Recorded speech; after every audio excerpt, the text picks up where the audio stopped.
நீங்க எப்பயாவது பேய் ஓட்டுறது பாத்திருக்கீங்களா? அதாவது உண்மையான பேய் ஓட்டுறது நீங்க பாத்திருக்கீங்களா? பார்க்கலன்னா என் கூட வாங்க, ஏன்னா அப்படிப்பட்ட ஒரு இடத்துல தான் நான் போக போறோம்.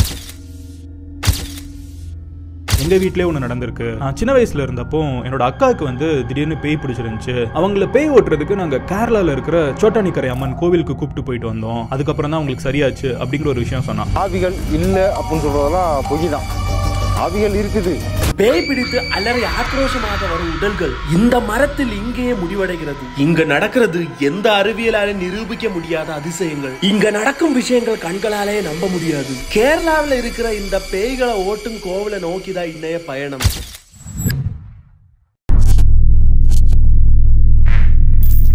நீங்க எப்பயாவது பேய் ஓட்டுறது பாத்திருக்கீங்களா? அதாவது உண்மையான பேய் ஓட்டுறது நீங்க பாத்திருக்கீங்களா? பார்க்கலன்னா என் கூட வாங்க, ஏன்னா அப்படிப்பட்ட ஒரு இடத்துல தான் நான் போக போறோம். Hello guys, it's me Almi. Welcome back to our new video. Guys, இன்னைக்கு செம்ம இன்ட்ரெஸ்டிங்கான ஒரு பிளேஸ்ல தான் இருக்கும். அதாவது உண்மையாகவே பேய் ஓட்டுற ஒரு இடம். அதாவது கேரளாவில் இருக்கிற ஒரு மிகப்பெரிய கோவிலுக்கு முன்னாடி இருந்து தான் உங்ககிட்ட பேசிட்டு இருக்கோம். அங்கதான் நாம இன்னைக்கு போக போறோம். சோட்டானிக்கரை பகவதி அம்மன் கோவில்னு சொல்லப்படுற மிகப்பெரிய ஒரு கோவில். அந்த கோவில்னாலே கேரளாவில் ரொம்ப ஃபேமஸ். கேரளாவில் மட்டும் கிடையாது, கேரளா, தமிழ்நாடு, கர்நாடகா, ஆந்திரா அந்த மாதிரி எல்லா இடத்துல இருந்தும் மக்கள் இங்க வராங்க. ஓகே, இப்ப டைம் கிட்டத்தட்ட 5:30 ஆயிடுச்சு. இன்னைக்கு வந்துட்டு வெள்ளிக்கிழமை வந்துட்டு ஸ்பெஷலா என்னன்னா வந்துட்டு இன்னைக்கும் செவ்வாய்க்கிழமை மட்டும்தான் இந்த கோவில்ல வந்துட்டு பேய் ஓட்டுன்னு சொல்றாங்க. ஓகே, அப்ப இன்னைக்கு நம்ம அதுதான் பார்க்க போறோம். ஓகே கைஸ், இந்த சேனல் நீங்க ஃபர்ஸ்ட் டைம்னா கண்டிப்பா சப்ஸ்கிரைப் பண்ண மறந்துடாதீங்க. அது மட்டும் இல்லாம இந்த வீடியோக்கு லைக் கொடுக்கவும் மறந்துடாதீங்க. நான் இருக்கிறது வந்துட்டு கார் எல்லாம் பார்க் பண்ற இடத்துல இங்க இருந்து உள்ள போனோம். உள்ள போய் பார்க்கலாம் கைஸ். என்னோட வாழ்க்கையில ஃபர்ஸ்ட் டைம் போக போறோம். எப்படி இருக்கும்னு எனக்கு எந்த ஐடியாவும் கிடையாது. அதிகமா மக்கள் வந்துட்டு இந்த பேய் ஓட்டுறதுக்கு, அது மட்டும் இல்லாம பக்தர்கள் எல்லாம் நிறைய பேர் வருவாங்க. இருந்தா கூட சின்னதா ஒரு பயம் எனக்குள்ள இருக்கு. ஏன்னா வந்துட்டு இந்த கோவிலுக்குள்ள போய் ஏதாவது விஷயம் பார்த்து நமக்கும் ஏதாவது எஃபெக்ட் ஆயிடுமோ இல்லையோன்னு ஒரு லைட்டான ஒரு பயம். பட் இதோட பயங்கரமான விஷயங்கள்லாம் வாழ்க்கையில பார்த்ததுனால சரி கண்டிப்பா போய் பார்க்கலான்னு சொல்லிட்டு ஒரு 3-4 நாளா வந்து மைண்டுக்குள்ள ஓடிட்டே இருந்தது இந்த கோவிலுக்குள்ள வரலான்னு. இந்த கோவிலோட வரலாறு, இந்த கோவிலை பத்தி நிறைய விஷயங்கள் நான் வந்துட்டு இந்த வீடியோல உங்ககிட்ட சொல்ல போறோம். சரி காய்ஸ், பேசினது போதும். லெட்ஸ் கோ தேர். இப்போ நீங்கள் பார்க்குறது வந்துட்டு இந்த பார்க்கிங் செக்ஷன். இங்கே தான் கார்லாம் பார்க் பண்ணோம். அதுக்கப்புறமா தான் உள்ளே போனோம். இந்த கோவில் எப்படின்னா 2 கோவில் இருக்குது. கேமராலாம் அலோவ் பண்ணுமா இல்லைன்னு எனக்கு தெரியல. நான் எடுத்துகிட்டு போகிறோம். சரி, அவங்க ஏதாவது சொல்லிடுச்சுன்னா அப்படியே கேமரா ஆஃப் பண்ணி மொபைலில் ஷூட் பண்ணலாம். ரொம்ப பெரிய கோவில் கைஸ். ஏதோ ஃபங்க்ஷனில் நடக்க போகுது, அதனால வந்துட்டு இதெல்லாம் கட்டிட்டு இருக்கோம்னு நினைக்கிறேன். ஆக்சுவலி என்னென்னா இங்கே வந்துட்டு நம்ம செருப்பு போட்டுட்டு தான் உள்ள கோவிலுக்குள்ளே போனோம். நீங்க இப்போ பார்த்துட்டு இருக்கிற இடம் தான் மெயின் என்ட்ரன்ஸ். இதுக்கு முன்னாடி நான் வந்து இறங்கின இடம் தான் பார்க்கிங் செக்ஷன். இப்போ நான் உங்களுக்கு காட்டுறதுக்காண்டி முன்னாடி வந்துட்டு இந்த வீடியோ எடுத்துட்டு இருக்கோம். இந்த சைடில் தான் வந்து வண்டி எல்லாம் பார்க் பண்ணோம். அந்த கார் போகுது பார்த்து இல்லையா? இப்போ நீங்கள் பஸ்ஸில் வந்தால் கூட அப்படியே இங்கேருந்து இறங்கி உள்ள கோவிலுக்குள்ளே போயிடும். கைஸ், என்னோட சவுண்டு கொஞ்சம் டிஃப்ரெண்டாக தெரியும். 2-3 நாளாக உடம்பு சரியில்லை, அதனால கொஞ்சம் அது மன்னிச்சுக்கோங்க. நீங்க தமிழ்நாட்டில் இருந்து உங்களோட ஃபேமிலி மெம்பர்ஸ் யாருக்காவது இந்த மாதிரி பேய் பிடிச்சி ஏதாவது பிரச்சனைகளை நீங்க பாதிப்படைஞ்சிருக்கீங்கன்னா இந்த கோவில்ல வர ஐடியா இருந்துருச்சுன்னா இந்த வீடியோ உங்களுக்கு ரொம்ப ஹெல்ப்ஃபுல்லா இருக்கும். ஏன்னா இந்த வீடியோல நான் எல்லாத்தையும் பத்தி உங்களுக்கு சொல்ல போறோம். எப்படி இங்க வரலாம், இந்த பேய் ஓட்டுற இந்த சடங்கு எந்த நாளைக்கு நடக்கும், எந்த டைம்ல நடக்கும், உங்களுக்கு இங்க தங்கறதுக்கான வசதி, மற்ற விஷயங்களை பத்தி எல்லாத்தையும் நான் இந்த வீடியோல முழுக்க சொல்ல போறோம். அதனால வீடியோ கடைசி வரைக்கும் பாருங்க, ரொம்ப ஹெல்ப்ஃபுல்லா இருக்கும். இந்த மாதிரி யாராவது இங்க வரணும்னு நினைச்சிட்டு இருந்தீங்கன்னா, பேய் நம்பிக்கை இல்லாத யாராவது இந்த வீடியோ பார்த்துட்டு இருந்தீங்கன்னா கண்டிப்பாக நீங்க இந்த கோவிலுக்கு வந்து பாருங்க. உங்க முன்னாடி நடக்கிற விஷயங்கள் உங்களோட கண்ணாலே நம்ப முடியாது. ஏன்னா அவ்வளவு பயங்கரமான விஷயங்களா தான் இருக்கும். அதுக்கப்புறமா உங்களோட அந்த நம்பிக்கையே மாறிவிடும். நான் இந்த கோவில்ல போய் ஃபர்ஸ்ட் நான் பார்த்த காட்சி எப்படின்னா, ஒரு பொண்ணு வந்துட்டு அவளோட கையில வந்துட்டு ஆணி எடுத்துட்டு அங்க இருக்கிற மரத்து மேல வந்துட்டு அவளோட தலையை வந்து சித்தியலா யூஸ் பண்ணி அடிச்சிட்டு இருக்காங்க. அந்த ஆணி வந்து அந்த மரத்துக்குள்ள அடிச்சு ஏத்திட்டு இருக்காங்க. சீரியஸ்லி காய்ஸ், பயங்கரமான விஷயங்கள் தான் நான் இந்த வீடியோல உங்ககிட்ட சொல்ல போறோம். வீடியோ முழுசா பாருங்க. தமிழ்நாட்டில இருந்து நிறைய மக்கள் எல்லாம் வந்து இங்க இருக்காங்க, படுத்திருக்காங்க நிறைய பேர். கைஸ், கோவிலுக்கு வெளியில இருந்து உங்ககிட்ட பேசிட்டு இருக்கோம். அதாவது இந்த மெயின் என்ட்ரன்ஸ், அந்த சைடுல இருந்து ஏறி இந்த சைடுல வந்துட்டோம். உங்களுக்கு இந்த இடம் காட்டுறதுக்காண்டி. இதுக்கப்புறமா தான் உள்ள போய் எப்படி இந்த கோவில் இருக்கு உண்மையாவே வந்துட்டு நம்ம நியூஸ்ல பாக்குறது இல்லைன்னா வந்துட்டு நிறைய யூடியூப் வீடியோஸ் எல்லாம் நிறைய பேர் போட்டிருக்காங்க, அதெல்லாம் உண்மையா பொய்யான்னு நம்ம பார்க்க போறோம். ஓகே, இன்னொரு விஷயம் என்ன, இங்க வந்துட்டு நான் சொன்ன மாதிரி தான், நம்ம கேட்ட மாதிரி நிறைய விஷயங்கள் எல்லாம் நடக்குது. பட் அவங்களோட மூஞ்சி எல்லாம் காட்ட முடியாது. ஏன்னா இதுக்கப்புறமா அவங்க சரியாய் குணமானதுக்கு அப்புறமா அவங்க ஃபியூச்சர் இருக்கு, அவங்க வாழ்க்கையில அவங்களோட அந்த பிரைவசி நான் வந்துட்டு ஒரு ரெஸ்பெக்ட் கொடுக்கறதுனால அதெல்லாம் எடுக்க வேணாம்னு நினைக்கிறேன். அது மட்டும் இல்லாமல் இந்த கோவில் வந்துட்டு 2 கோவில் இருக்கு. ஃபர்ஸ்ட் கீழே இருக்கிறது, ஒன்று மேலே இருக்கிறது.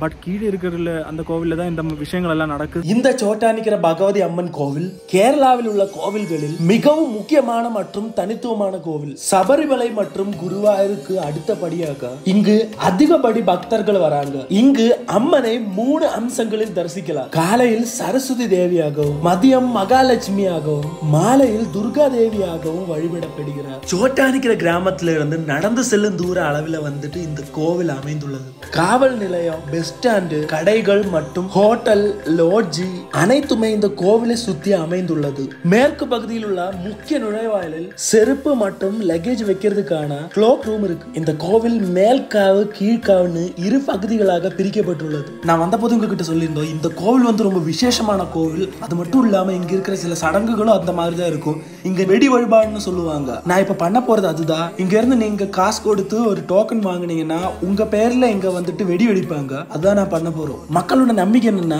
இந்த ஒரு வழிபாடு நீங்க பண்ணீங்கன்னா உங்களோட பாபங்கள் எல்லாம் அழிஞ்சிடும். அது மட்டும் இல்லாம நீங்க நினைக்கிற விஷயம் நடக்கும்னு எல்லாம் நம்பிக்கை இருக்கு மக்களுக்கு. ஆக்சுவலி நான் இந்த கோவிலில் வந்துட்டு நிறைய விஷயம் எடுக்கலாம்னு நினச்சா மோஸ்ட் ஆஃப் த திங்ஸ் வந்துட்டு ரொம்ப முடியாமல் மாதிரி இருக்குது. ஏன்னா இங்கே எப்படின்னா அங்கெல்லாம் கேமரா அலோவ் பண்ணவே மாட்டோம். மற்ற கோவில் மாதிரிலாம் கிடையாது. ரொம்பவே ரெஸ்ட்ரிக்ஷன்ஸ் அதிகமாக இருக்குது. அது ஏன்னா ஆல்மோஸ்ட் மக்கள் ப்ரைவசிக்கு வந்துட்டு ரொம்ப இம்பார்ட்டன்ஸ் கொடுக்குறாங்க. இங்கே வந்ததுக்கு வெடியாவது வெடிச்சுட்டு போகலான்னு வெடிக்க வந்துருக்குங்க. அவங்களாம் எடுத்து வைக்கிறாங்க எல்லாத்தையும். ஆக்சுவலி என்னென்னா 7:30 தான் இனிமேல் ஓப்பன் பண்ணும். அதாவது இப்போ க்ளோஸ் ஆகிடுச்சா, ஏதோ நட அடைச்சிட்டு என்ன சொல்லுவாங்க இவங்க. இப்போ வந்து 7 o'clock ஆகிடுச்சு கைஸ். இங்கே வச்சதுக்கு அப்புறமா நம்ம போகலாம். கோவிலில் வந்துட்டு வெடி வெடிக்கலாம்னு நினச்சா வந்துட்டு இப்போ பார்த்தீங்கன்னா முடியாது. அதனால வந்து தேங்காய் ஒன்று வாங்கியிருக்கு உடைக்கிறதுக்கு. ஓகே, நான் இங்கே வரதுக்கு முன்னாடி வந்துட்டு என்னோட மைண்டில் வந்துட்டு அசால்ட்டாக போய் வீடியோ எடுத்துகிட்டு வந்துடலான்னு நினச்சோம். பட் அப்படிலாம் கிடையவே கிடையாது. இந்த கோவில் வந்துட்டு எப்படின்னா ரொம்ப வித்தியாசமான கோவில். அது மட்டும் இல்லாமல் இந்த கோவில் இருக்கிற சடங்குகளும் அப்படிதான். 9 o'clock வந்துட்டு, அதாவது 9 மணிக்கு வந்துட்டு இங்கே வந்துட்டு குருதின்னு சொல்லிட்டு ஒரு சடங்கு இருக்கு. அதில் தான் இந்த பேய் பிடிச்சவங்களோட பேயெல்லாம் ஓட்டுற விஷயங்கள் நடக்கும்னு சொல்கிறாங்க. என்னால் பார்க்க முடியும், பட் உங்களை காட்ட முடியுமான்னு எனக்கு தெரியல. சீரியஸ்லி வாழ்க்கையில் ஒரு தடவையாவது நீங்கள் இந்த கோவிலுக்கு வரணும். ஏன்னா இந்த கோவில் அவ்வளோ பெருசாக இருக்குது. அது மட்டும் இல்லாமல் ரொம்ப விசேஷமான கோவில். நீங்கள் அந்த சைடு போயிடுச்சுன்னா ஒரு மாதிரி உங்களோட மைண்டில் கிரீப்பி ஃபீல் ஆகும். ஏன்னா நான் தப்பா சொல்ல வரல, அதாவது இந்த கோவில்ல வந்துட்டு இருக்கிற விஷயங்கள், இங்க இருக்கிற சடங்குகள் எல்லாமே வந்துட்டு ரொம்ப வித்தியாசமா இருக்கு. நான் என்னோட வாழ்க்கையில் நிறைய கோவில் எல்லாம் போயிருக்கோம். பட் இன்ன வரைக்கும் எங்கேயுமே பார்க்காத விஷயங்கள் தான் நான் இங்க பாக்குறோம். பறவைகள் எல்லாம் போடுற சத்தம், அந்த இடத்துல இருக்கிற அந்த அட்மாஸ்பியர், அந்த பக்தி பிளஸ் அந்த ஒரு ஆத்மீகத்தை விட கொஞ்சம் பயமா இருக்கிற மாதிரி எனக்கு ஃபீல் ஆச்சு. சீரியஸ்லி காய்ஸ், இந்த வீடியோ ரொம்ப கஷ்டப்பட்டு தான் எடுத்துட்டு இருக்கோம். இப்போ டைம் வந்துட்டு 7:10 தான் ஆயிடுச்சு. இனி ஒரு 20 minutes வெயிட் பண்ணதுக்கு அப்புறமா அந்த வெடி வெடிக்கிறத ஃபர்ஸ்ட் பார்க்கணும். அதுக்கப்புறமா 9 o'clock அப்புறமா தான் இந்த குருதின்னு சொல்ற இந்த சடங்கு பார்த்ததுக்கு அப்புறமா தான் இந்த கோவில்ல இருந்து எனக்கு வீட்டுக்கு போக முடியும். அவ்வளோ நேரம் நான் இங்க வெயிட் பண்ணோம். சரி பார்க்கலாம் என்னெல்லாம் நடக்க போகுதுன்னு. மக்கள் கூட்டம் பயங்கரமா இருக்குது. அவ்வளோ மக்கள் வந்துட்டு இருக்காங்க. இவங்க வெடி வெடிக்க போறாங்க. நீங்க ஃபர்ஸ்ட் டைம் வரல கேரளாவில் இந்த கோவில்ல? Okay okay. தமிழ்நாட்டில் எங்க? மதுரை.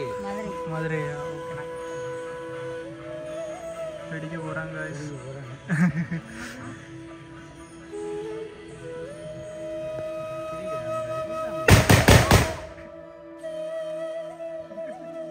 இந்த சோட்டானிக்கிற பகவதி அம்மன் கோவில் எப்படி உருவானது, அதோட வரலாறு பாத்தீங்கன்னா அதுவும் மிகப்பெரிய ஒரு மர்மமான பயங்கரமான ஒரு வரலாறா தான் இருக்கு. இந்த சோட்டானிக்கிற பகவதி அம்மன் குடிகொண்டு இருக்கும் இந்த இடம் பல்லாயிரம் வருடங்களுக்கு முன்னாடி பயங்கரமான ஒரு அடர்ந்த வனப்பகுதியா இருந்திருக்கு. அந்த காட்டுல கண்ணப்பன் சொல்ற ஒரு ஆதிவாசி வாழ்ந்திருக்காரு அவரோட குடும்பத்தோட. இந்த கண்ணப்பனுக்கு வந்துட்டு மனைவி கிடையாது, அவங்களோட ஒரு மகள் மட்டும்தான் இருந்திருக்கு. அந்த மகளோட பேரு தேவின்னு சொல்றாங்க. சில புராணங்கள்ல மணிமங்கின்னு சொல்லியிருக்காங்க. இந்த கண்ணப்பன் அப்படின்றா இந்த வேடன் இந்த அடர்ந்த வனப்பகுதியில வாடும் காரணத்தினால இவர் என்ன பண்றாரு அப்படின்னா, ஒவ்வொரு வெள்ளிக்கிழமையும் ஏதாவது ஒரு கன்றுக்குட்டிய, அதாவது பசு கிட்ட இருந்து பிரித்து கொண்டு வர்ற கன்றுக்குட்டிய வன தேவதைகளுக்காண்டி பலி கொடுத்துட்டு இருந்திருக்காங்க. ஒரு நாள் இவர் காட்டுக்கு செல்லும் போது அழகான ஒரு கருப்பு கன்றுக்குட்டியை பார்த்திருக்காங்க. அதை வன தேவதைகளுக்காண்டி பலி கொடுக்கலாம்னு நினைச்சு வீட்டுக்கு கூட்டிட்டு வந்திருக்காங்க. ஆனா இந்த வேடனோட மகள் வந்துட்டு கன்றுக்குட்டி மேல அதிக அளவில் ஒரு பாசம் வைக்கிறாங்க. ஒரு வெள்ளிக்கிழமை வன தேவதைகளுக்காண்டி பலி கொடுக்க நேரத்துல கண்ணப்பனோட மகள் வந்து தடுத்து நிறுத்துறாங்க. அவரோட மக்கள் சொல்றா,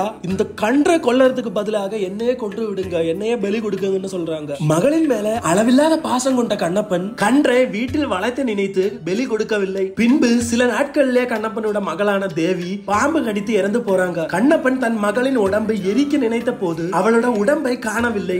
அவன் குழப்பத்தில் ஒரு பூசாரியிடம் கேட்ட போது அவர் சொல்றாரு, நீ பலி கொடுக்க எல்லா கன்றுகளையும் அதன் தாயிடமிருந்து வலிக்கட்டாயமா கூட்டிட்டு வந்திருக்கார். அதனால்தான் உன் மகள் இறந்து போனதாகவும் உனக்கு இந்த தண்டனை கிடைத்ததும். இது கேட்ட கண்ணப்பன் கண்ணீர் விட்டு கதறினார். பின்பு அவன் கன்றுக்குட்டி இருக்கும் இடத்தில் செல்லும் போது அங்க 2 கற்கள் பார்த்தார். அந்த கற்களை பூசாரி தெய்வீக கற்கள் என்று சொல்லினார். இது விஷ்ணு மற்றும் லட்சுமி ஆகும் என்று கூறினார். கண்ணப்பன் அந்த கற்களை வழிபட தொடங்கினார். அவன் மறைவுக்கு பின் இந்த தெய்வீக கற்களை பத்தி யாருக்கும் அறியாததால் இதை வழிபடவில்லை. ஒரு நாள் காட்டுக்கு புல் அறுக்க சேர்ந்த ஒரு பெண்மணி தான் கொண்டு சேர்ந்த அறிவால் கூர்மையற்றதாக இருந்ததால் அந்த அறிவாளை கூர்மைப்படுத்த நினைத்து ஒரு கல்லின் மேல் வைத்து தேய்த்தார். அப்போது அந்த கல்லின் மேல் இருந்து ரத்தம் வந்ததை கண்ட அந்த அதிர்ச்சியில் ஊரில் உள்ள அனைவருக்கும் அதை தெரிவித்தார். இதை கண்ட பூசாரி இந்த கற்களுக்கு அபிஷேகம் செய்து இது தெய்வத்தன்மை உள்ள கற்கள் என்று கூறி பின்பு அந்த கற்களை அனைவரும் வழிபட தொடங்கினார். இப்படிதான் இந்த கோவில் உருவானது. இது மட்டும் கிடையாது, இனியும் நிறைய இருக்கு.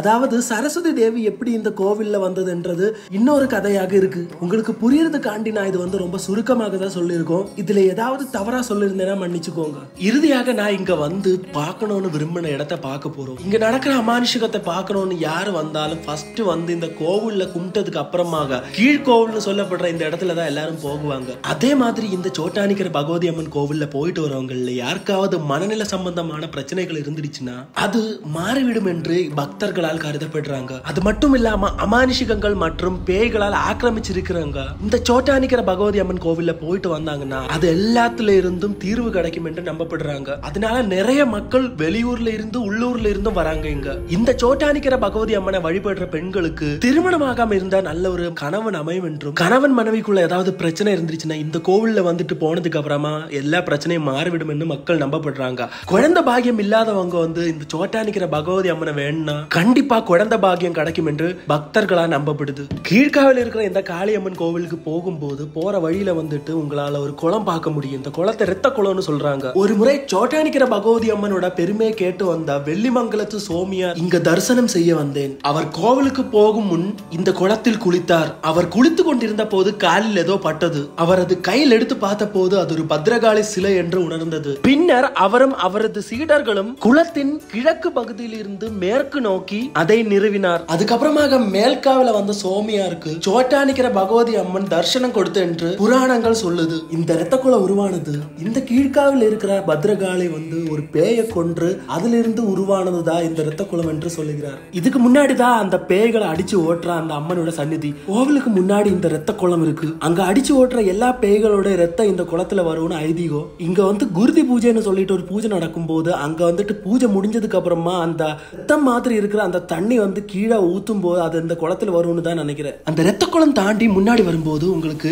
லெஃப்ட் சைடுல கோவில் தெரிவாங்க. அதே ரைட் சைடுல இந்த ஆணி அடித்த இந்த மரம் உங்களால பார்க்க முடியும். நான் அந்த மரத்தை பார்த்த போது லட்சக்கணக்கான ஆணிகள் அந்த மரத்துல அடிச்சு வச்சிருந்தாங்க. அந்த மரமே பயங்கரமான ஒரு பெரிய மரமா தான் இருந்தது. நீங்க அந்த மரத்தை கவனிச்சீங்கன்னா அதுல வித்தியாசமான நிறைய விஷயங்கள் மக்கள் ஆணி அடிச்சு வச்சிருந்தாங்க. அதுல மண்டையோடு குழந்தைங்களோட பொம்மை அப்புறம் முடி இந்த மாதிரி தொட்டில எல்லாம் கட்டி விட்டு இருந்தாங்க. நிறைய சாமி படங்கள் அது மட்டும் இல்லாம இந்த மஞ்சள் எல்லாம் கட்டி விட்டு இருந்தாங்க. அந்த மாதிரி நிறைய விஷயங்கள் நீங்க அதை உத்து பாத்தீங்கன்னா உங்களால நிறைய விஷயங்கள் கண்டுபிடிக்க முடியும். என்ன ரொம்ப ஆச்சரியப்பட வச்ச விஷயம் என்னன்னா ஒரு பொம்பளோட போட்டோல ஆணி அடிச்சு வச்சிருக்காங்க. அந்த போட்டோ ரொம்ப வித்தியாசமா தான் இருந்தது. ரொம்ப பயங்கரமான ஒரு ஃபேஸ், ஏதோ பேய் பிடிச்சவரோட போட்டோ மாதிரி இருந்தது. இன்னொரு விஷயம் என்னன்னா நான் இந்த வீடியோ ஸ்டார்ட் பண்ணும்போது ஒரு பொண்ணு ஆணி எடுத்து அவ தலை சித்தியெல்லாம் யூஸ் பண்ணி இந்த மரத்துல அடிச்சிட்டு இருந்தோம்னு சொன்னோம் இல்லையா, அந்த மரம் இதுதான். இப்ப நான் காட்டுற இந்த மரத்துல தான் அந்த பொண்ணு அப்படி பண்ணிட்டு இருந்தோம். அது பார்த்த உடனே எனக்கு அப்பவே அங்க இருந்து போனோம்னு தோணுச்சு. ஆக்சுவலி நான் ஃபர்ஸ்ட் பார்த்தா இந்த மரம் கிடையாது. இதுக்கு முன்னாடி நான் கோவிலுக்குள்ள போன போது அந்த பத்ரகாளி அம்மன் கோவிலுக்குள்ள போன போது அங்க இன்னொரு மரம் இருந்தது.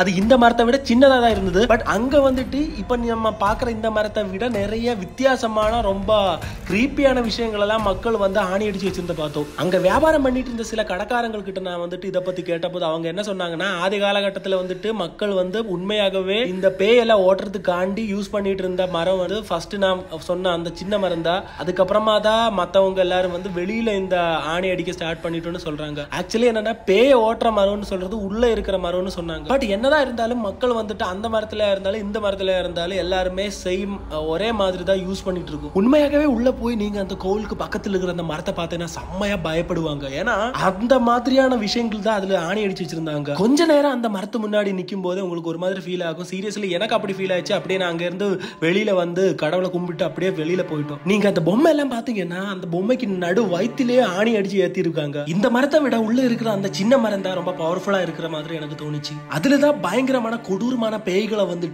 ஆணியால அடிச்சு வச்சிருக்காங்க. இந்த உலகத்துல மனுஷனால நம்ப முடியாத சில விஷயங்கள் இருக்குன்னு சொன்னா நீங்க நம்ப மாட்டோம். அதுல ஒரு உதாரணம் தான் இந்த கோவில். ஏன்னா இந்த கோவில்ல நடக்கிற விஷயங்கள் நம்மளால நம்ம கண்ணால பார்த்தா நம்பவே முடியாதுன்னு சொல்லலாம். ரைஸ் நீங்க இங்க இங்க தங்கணும்னா ஈஸியா இங்க தங்கலாம். அதாவது இந்த கோவிலுக்கு பக்கத்துல ரூம் இருக்கு. இங்க சிங்கிளா நீங்க வரீங்கன்னா பசங்களுக்கு 300 rupees பெர் டே. இல்லைன்னா ஃபேமிலியா வரீங்கன்னா உங்களுக்கு தனி ரூம் கொடுப்பாங்க. அதுக்கு கிட்டத்தட்ட 1500 ரூபா சொல்றாங்க அவரு. அதுவும் ரொம்ப நாள் இங்க இருக்கணும்னா உங்களுக்கு வாஷ் பண்ணுறதுக்கான எல்லா விதமான ஃபெசிலிட்டிஸும் இங்கே இருக்குது. அட்டாச்சு பாத்ரூம் வேணும்னா மேலே இருக்குன்னு சொல்கிறாங்க. பாருங்க, இங்கே போனதுக்கப்புறமா அதாவது அப்படியே கோவில் அந்த சைடில் இருக்குது. ஆயிஸ், நான் பார்த்த விஷயங்கள் எல்லாம் நீங்கள் பார்த்தீங்கன்னா மிரண்டுடுவீங்க. என் வாழ்க்கையில் என்னெல்லாம் பார்த்தேன்னு நீங்கள் சினிமாவில் பார்த்துருக்கிறத விட ஒரு 100 மடங்கு அதிகமாக நான் பார்த்தேன் எங்கள் விஷயங்கள் எல்லாம். சீரியஸ்லி நம்பவே முடியாத அளவில் அவ்வளோ பயங்கரமான விஷயங்கள் என் முன்னாடி நடந்தது. அப்புறம் நான் 2-3 பேரை இந்த பேய் பிடிச்ச 2-3 பேரெல்லாம் பார்த்தோம். பட் அவங்களெல்லாம் எனக்கு உங்களை காட்ட முடியாது. ஏன்னா அவங்க கூட அவங்க ஃபேமிலி மெம்பர்ஸ் மற்றவங்க எல்லாமே இருந்தாங்க. சீரியஸ்லி காய்ஸ், அவங்க மூஞ்சியெல்லாம் காட்டுறது தப்பாப்படுது. அதனால் அது காட்ட வேணான்னு நானே டிசைட் பண்ணிட்டோம். கோவிலுக்கு போனதுக்கு அப்புறமா இப்போதான் வீட்டில் வந்தவங்க காய்ஸ். வாழ்க்கையில் சில விஷயங்கள் பார்த்தாதான் அது நம்பிக்கை வரும்னு சொல்லுவாங்க இல்லையா, அந்த மாதிரியான ஒரு விஷயம் தான் இன்னைக்கு நான் என்னோட வாழ்க்கையில் பார்த்தோம். நிறைய பேர் பேய் நம்பிக்கை இல்லை, கடவுள் நம்பிக்கை இல்லைன்னு சொல்றது நான் கேள்விப்பட்டிருக்கோம். இப்போ கூட நீ நம்ம வீடியோ பார்த்துட்டு இருக்கிறதுல நிறைய பேருக்கு அந்த மாதிரி இருக்கலாம். உங்களுக்கு பேய் நம்பிக்கை கிடையாது அப்படின்னா சரி, நெக்ஸ்ட் ஃப்ரைடே வந்துட்டு டிக்கெட் எடுத்துட்டு அப்படியே சோட்டானிக்கர் டெம்பிள்ல போங்க. கண்டிப்பா உங்க கண்ணாலே பார்க்கலாம். அங்க நடக்கிற விஷயங்கள் வந்துட்டு என்னால எக்ஸ்பிளைன் பண்றதை விட பயங்கரமான விஷயங்கள் தான் நடந்தது. 10-15 பொண்ணுங்க இருப்பாங்க. அப்படியே இந்த சினிமால எல்லாம் எப்படி பேய் பிடிச்சா வந்துட்டு பொண்ணுங்க என்ன பண்ணுவாங்க, அப்படியே முடியெல்லாம் இது பண்ணி ஒரு மாதிரி எல்லாம் பண்ணுவாங்க இல்லையா, பயங்கரமான சவுண்ட் எல்லாம் போட்டு. அப்படியே இந்த காஞ்சரிங் படம் எல்லாம் பாத்திருக்கீங்க இல்லையா, அதுல எப்படி அந்த பேயெல்லாம் நடக்கும் அந்த மாதிரி நடக்கிறாங்க, ஓடுறாங்க. அப்படியே புடம் மாதிரி வந்துட்டு கீழே படுத்து கிடக்குறாங்க. இந்த செண்ட மேளம் பண்ணும் இல்லையா, அந்த டைம்ல வந்துட்டு கொஞ்சம் கொஞ்சமா எழுந்துச்சு இந்த பயங்கரமான சவுண்ட் போட்டு. அப்படி எனக்கு எக்ஸ்பிளைன் பண்ணவே தெரியல காய்ஸ். சீரியஸ்லி என் வாழ்க்கையில வந்துட்டு இன்னைய வரைக்கும் பார்க்காத சில விஷயங்கள் தான் இன்னைக்கு நாங்க பார்த்தோம். பொண்ணுங்க மட்டும் கிடையாது, பசங்களும் இருந்தாங்க, ஆம்பளைங்க இருந்தாங்க, ஓல்டான பீப்புள்ஸ் இருந்தாங்க. சோட்டானிக்கிற கோவில்ல வந்துட்டு நிறைய பேர் சொல்லியிருக்காங்க எங்கிட்ட, இந்த மாதிரி பேய் ஓடுறது நீங்க அங்க போனா பாக்கலான்னு. இன்னைக்கு கண்ணால 2 கண்ணால நான் முன்னாடியே பார்த்தோம், மிரண்டிட்டோன்னு சொல்லலாம். எக்ஸ்ட்ரீம்லி பயங்கரமான விஷயங்கள் தான் அங்க நடந்தது, நான் பார்த்தோம். இதுக்கு முன்னாடி என்னோட வாழ்க்கையில் இந்த மாதிரி நிறைய விஷயங்கள்லாம் பார்த்துருக்கோம். இருந்தா கூட இந்த விஷயங்கள் பார்த்த போது ஒரு நிமிஷத்துல எப்படிடா இதெல்லாம்னு சீரியஸ்லி எனக்கே அது வந்துட்டு ஒரு மாதிரி ஃபீல் ஆயிடுச்சு. சத்தியமா சொல்லணும்னா ஒரு பாயிண்ட் முடிஞ்சதுக்கு அப்புறமா நான் என்னோட மைண்டே கொலாப்ஸ் ஆயிடுச்சுன்னு சொல்லலாம். அவ்வளவு பயங்கரமான விஷயங்கள் தான் நாங்க பார்த்தோம். சின்ன போட்டோ கூட எடுக்க முடியாது அங்க இருந்து. நீங்க வந்துட்டு போன் கையில இருந்து வெளியில எடுத்தாலே அப்பவே அங்க இருக்கிற கோவில் இருக்கிறவங்க கிடையாது, இது பார்க்க வந்திருக்கிறவங்களே வந்துட்டு உங்களை வந்துட்டு மிரட்டுவாங்க, போனுக்குள்ள போய் அடிக்க வருவாங்க கைஸ். எதுவும் பேச மாட்டோம், அப்படியே அடிச்சிடுவோம், அந்த மாதிரி பண்ணுவாங்க. அது மட்டும் இல்லாம அங்க வந்துட்டு நிறைய மக்கள் இப்போ இந்த பேய் பிடிச்ச பொண்ணுங்களை கூட்டிட்டு வர அவங்களோட அப்பா அம்மா அவங்க எல்லாரும் இருக்காங்க. நிறைய பேர்கிட்ட நான் கேட்டோம். அப்போ அதுல ஒரு தமிழ் பொண்ணு இருந்தாங்க. அந்த பொண்ணு கிட்ட நான் கேட்ட போது அவளை என்ன சொல்லிடுச்சுன்னா, ஃபர்ஸ்ட் நான் கேட்டேன் என்னன்னா அவங்களுக்கு எவ்வளவு நாள் ஆச்சு இப்படின்னு. ரொம்ப நாளா இப்படிதான் இருக்கு, ஒரு மாதிரி எல்லாம் சவுண்ட் எல்லாம் போட்டு ஒரு மாதிரி அவங்களை பார்க்கும் போது உங்களுக்கு பயமாயிடும். ஹாஸ்பிட்டலுக்கு கூட்டிட்டு போலையான்னு கேட்டதுக்கு அந்த பொண்ணு என்ன சொன்னா, அவங்க வீட்டுல இருக்கிறவங்க வந்துட்டு ஹாஸ்பிட்டலுக்கு அடிச்சுட்டு போக மாட்டேங்கிறாங்கன்னு சொல்றாங்க. மத்தவங்க என்ன சொல்றாங்கன்னா, இந்த கோவில்ல வர ஆஃப் பீப்புளுமே வந்துட்டு ஆல்ரெடி ஹாஸ்பிட்டல்ல போயிட்டு அங்க குணமடையாம இந்த கோவில்ல கூட்டிட்டு வந்ததுக்கு அப்புறமா பூஜை எல்லாம் பண்ணி அவங்கள திரும்ப வாழ்க்கையில கொண்டு வர பாக்குறாங்கன்னு சொல்றாங்க. அது ஒரு தடவை கொண்டு வர்றாங்க, சில பேரை 2-3 தடவை கொண்டு வந்தாதான் ரெடி ஆகும்னு சொல்றாங்க. அங்க நீங்க பாக்குற விஷயங்கள் எக்ஸ்ட்ரீம்லி பயங்கரமான பயன்படுத்துற விஷயங்களா தான் இருக்கும். வீடியோ பார்த்துட்டு இருக்கிற யாருக்காவது பேய் நம்பிக்கை எல்லாம் கிடையாதுன்னா சரி, நாளைக்கே பெஸ்ஸரி அங்க போங்க, போயிட்டு அந்த ஆணி அப்படியே இழுத்து பாருங்க என்ன நடக்கும்னு.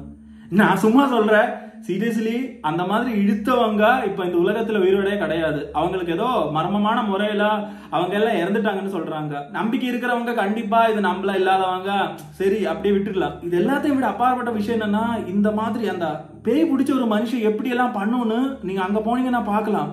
அதாவது பேய் ஓட்டுறது பார்க்கலாம். அவங்க கம்பு அது இதெல்லாம் வச்சு அடிக்கலாம் மாட்டோம், அவங்க எதுவுமே பண்ண மாட்டோம். உள்ள வந்துட்டு அந்த கடவுள் இருக்கிற அது பத்ரகாளி, அந்த கடவுளுக்கு முன்னாடி வந்துட்டு இவங்க பூஜைக்கான எல்லாம் எடுத்துட்டு வந்ததுக்கு அப்புறமா அது ஒரு பெருசா ஒரு 2-3 அண்டா இருந்தது. அதுல எல்லாத்துல ரெட் கலர் ஏதோ ஒரு தண்ணி மாதிரி இருந்தது. அதுக்கு அவங்க சொல்ற என்னன்னா குருதின்னு சொல்றாங்க. குருதின்னு சொல்ற அந்த ஒரு சடங்கு தான் அங்க நடக்கிறாங்களா. அந்த தண்ணி கீழே கொட்டும் போது இந்த பேய் பிடிச்சவங்க எல்லாம் வந்துட்டு பயங்கரமா ஆக்ரோஷமா சவுண்ட் எல்லாம் போட்டு ஒரு மாதிரி எல்லாம் பண்ணி டான்ஸ் எல்லாம் பயங்கரமா டான்ஸ். அப்படின்னா சினிமாவில் நடக்கிற டான்ஸ் எல்லாம் கிடையாது, அவங்க பண்ற அந்த டான்ஸ் பார்த்தாலே நம்ம பயந்துருவோம். ஏன்னா அங்க இருக்கிற அதெல்லாம் பார்த்துட்டு என் பக்கத்துல இருந்த ஆளை நான் கட்டி பிடிச்சிட்டோம். ஏன்னா வந்துட்டு இவங்க எல்லாம் நம்மள ஏதாவது பண்ணிடுமோன்னு பயந்து சீரியஸ்லி நான் ரொம்பவே பயந்தோம். என் வாழ்க்கையில இவ்வளவு பயந்ததெல்லாம் கிடையாது. ஐயோ, அங்க நடக்கிற விஷயங்கள் எல்லாம் என்னால வந்துட்டு நம்மள எக்ஸ்பிளைன் பண்ணவே முடியல. என்னால இப்போ வந்துட்டு சில விஷயங்கள் வந்து நம்ம எவ்வளவு எக்ஸ்பிளைன் பண்ண பண்ணாலும் அது உங்களுக்கு புரிஞ்சுக்க முடியாது. சரி, நீங்களே நேர்ல போய் பாருங்க. இப்போ இந்த வீடியோ பார்த்துட்டு இருக்கிற யாராவது இதுக்கு முன்னாடி சோட்டானிக்கிற கோவில்ல போயிருக்கீங்கன்னா கண்டிப்பா கமெண்ட் பண்ணுங்க. அப்பதான் மத்தவங்களுக்கு அந்த கமெண்ட் படிச்சு அவங்களுக்கும் இதை பத்தி தெரிஞ்சுக்க முடியும். கண்டிப்பா வாழ்க்கையில ஒரு தடவையாவது போங்க, போய் எக்ஸ்பீரியன்ஸ் பண்ணி பாருங்க. எவ்ரி ஃப்ரைடே வந்துட்டு இந்த கோவில்ல இந்த சடங்கு நடக்குது. அதாவது 9 o'clock இருந்து நைட்டு 9 o'clock இருந்து 10 o'clock வரைக்கும் தான். கிட்டத்தட்ட ஒரு 45 மினிட் இல்லைன்னா 1 hour மேக்ஸிமம் அவ்வளவுதான் இருக்கும். சீரியஸ்லி காய்ஸ், கண்டிப்பா போய் பாருங்க. மனசளவில் கொஞ்சம் வலிமையா எல்லாம் இல்லாதா ரொம்ப பயமா இருக்கிற ஒரு ஆளா இருந்துச்சுன்னா கண்டிப்பா நீங்க போகாதீங்க. ஏன்னா கன்ஃபார்மா வந்துட்டு உங்களுக்கு வந்து சஜஸ்ட் பண்ணவே மாட்டோம். ஏன்னா கொஞ்சம் தைரியமான ஒரு ஆளா இருந்தா மட்டும்தான் நீங்க போனோம். ஏன்னா அங்க நடக்கிற விஷயங்கள் அப்படிதான் இருக்கும். கண்டிப்பா நீங்க பயப்படுவீங்க. அது 100% அதுக்கு வந்து நான் கேரண்டி. ஏன்னா நானே பயந்துட்டோம். இந்த மாதிரி இருக்கிற நிறைய மக்கள் வந்துட்டு ஹாஸ்பிட்டல் கூட்டிட்டு போகாம அங்க கொண்டு வந்திருக்கிறதுக்குன்னு அவங்க எல்லாருமே சொல்றது. சில பேர் வந்துட்டு டைரக்டாவே ஹாஸ்பிட்டல் கூட்டிட்டு போகாம அங்க கொண்டு வராங்க. இன்னும் என்னன்னா நிறைய பேர் ஹாஸ்பிட்டல்ல கூட்டிட்டு போயிட்டும் அங்க போயிட்டு எந்த விதமான ஒரு மாற்றமும் வராததுனால அப்படியே இங்க கூட்டிட்டு வராங்க. இங்க கொண்டு வந்து குணமாய் நிறைய பேர் போயிருக்காங்கன்னு சொல்றாங்க. அவங்க சொல்றாங்க 40 வருஷத்துக்கு அந்த கோவில்ல வந்துட்டு இந்த ஒரு சடங்கு ஆல்ரெடி ஃபில். ஏன்னா அவ்வளவு மக்கள் வந்துட்டு ஆல்ரெடி ரெஜிஸ்டர் பண்ணிருக்கோம்னு சொல்லியிருக்காங்க. அங்க போய் வீடியோல எடுக்க ட்ரை பண்ணாதீங்க. சத்தியமா சொல்லணும்னா ஒரு போட்டோ கூட எடுக்காதீங்க. கண்டிப்பா அடி வாங்குவீங்க. செம்மையான ஐடி கிடைக்கும். அது மட்டும் இல்லாம அங்க இருக்கிற எல்லாருமே வந்துட்டு ரொம்ப ஏதோ பவுன்சர் மாதிரி தான் இருந்தோம். மற்ற இடங்கள் மாதிரி எல்லாம் கிடையாது காய்ஸ். நீங்க நினைக்கிற மாதிரி எல்லாம் கிடையாது. அசால்ட்டா உள்ள ஏறி போய் வீடியோ அதெல்லாம் எடுக்கவே முடியாது. பெர்மிஷன் இல்லாம அங்க எதுவுமே பண்ண முடியாது. ரொம்ப ரொம்ப ஸ்ட்ரிக்டான ஒரு கோவில். அது மட்டும் நீங்க புரிஞ்சுக்கோங்க. அது மட்டும் நீங்க மனசுல வச்சுக்கோங்க. அங்க நடக்கிற விஷயங்கள் வந்துட்டு உங்களால வேற எங்கேயுமே பார்க்க முடியாது. அது மட்டும் இல்லாம அங்க வர பாதி மக்களுமே தமிழ்நாட்டுல இருந்தா வராங்க. தமிழ்நாட்டுல பேய் பிடிச்சவங்க பாதி பேரையுமே இங்கதான் கொண்டு வராங்க. ஆக்சுவலி நான் இந்த வீடியோ எடுக்கிறதுக்கு முன்னாடி நான் வந்து சில வீடியோஸ் பார்த்தோம். யூடியூப்ல கூட பார்த்த போது என்னன்னா இவ்வளோ எல்லாம் இருக்குமா அப்படி இப்படின்னு ஒரு டவுட்டா தான் போனோம். பட் அங்க போனதுக்கு அப்புறமா இதெல்லாம் பார்த்த போது சீரியஸ்லி நான் மிரண்டுட்டோம் கைஸ். எக்ஸ்பிளைன் பண்றதுக்கு எனக்கு வார்த்தைகளே கிடையாது. நான் அங்க போய் பார்த்தது இதுதான். ஃபர்ஸ்ட் நான் கோவிலுக்குள்ள போனோம். சாமியை பார்த்ததுக்கு அப்புறமா உள்ள போய் வெயிட் பண்ணி இந்த சடங்குக்காண்டி அங்க வெயிட் பண்ணோம். கிட்டத்தட்ட ஒரு 9:30 10 o'clock உள்ளதான் அது ஸ்டார்ட் ஆயிடுச்சு. கேரளா மேளம் இருக்கு இல்லையா, அதெல்லாம் அதோட சவுண்ட் எல்லாம் கேட்கும்போது இந்த பேய்கள் எல்லாம் வந்துட்டு அப்படியே பயங்கரமா ஆக்ரோஷமா டான்ஸ் ஆடுறாங்க. ஐயோ, பயங்கரமான விஷயங்கள். பக்கத்தில் இருக்கிறவங்க எல்லாம் வந்துட்டு ஒரு மாதிரி அடிக்கலாம் வராங்க. அது மட்டும் இல்லாம சீரியஸ்லி அந்த விஷயங்கள் எல்லாம் நம்ம பார்க்கும்போது நமக்கு உள்ள பயங்கரமான ஒரு பயம் வந்துடும். உண்மையாகவே உங்களுக்கு பேய் இருக்கா இல்லையான்னு அப்படி ஒரு டவுட் இருந்துச்சுன்னா சோட்டானிக்கிற கோவிலுக்கு போங்க. நெக்ஸ்ட் ஃப்ரைடே மட்டும் தான் இருக்கும். அது மறந்துடாதீங்க. ஓகே, இந்த வீடியோ பிடிச்சிருச்சுன்னா கண்டிப்பா லைக் பண்ணுங்க கைஸ். அது மட்டும் இல்லாம இந்த வீடியோக்காண்டி நிறைய கஷ்டப்பட்டு தான் எடுத்திருக்கோம். கண்டிப்பா கைஸ் இந்த வீடியோ பிடிச்சிருந்தேன்னா லைக் பண்ணுங்க. அது மட்டும் இல்லாம கமெண்ட் பண்ண மறந்துடாதீங்க. நீங்க லைக் பண்ணா மட்டும் தான் இந்த வீடியோ மத்தவங்களுக்கு போய் சேரும். சேனல் சப்ஸ்கிரைப் பண்ண மறந்துடாதீங்க. நீங்க ஃபர்ஸ்ட் டைம் இந்த வீடியோ பாக்குறீங்கன்னா. நெக்ஸ்ட் வீடியோ பார்க்கறது வரைக்கும் signing off. Take care guys. By.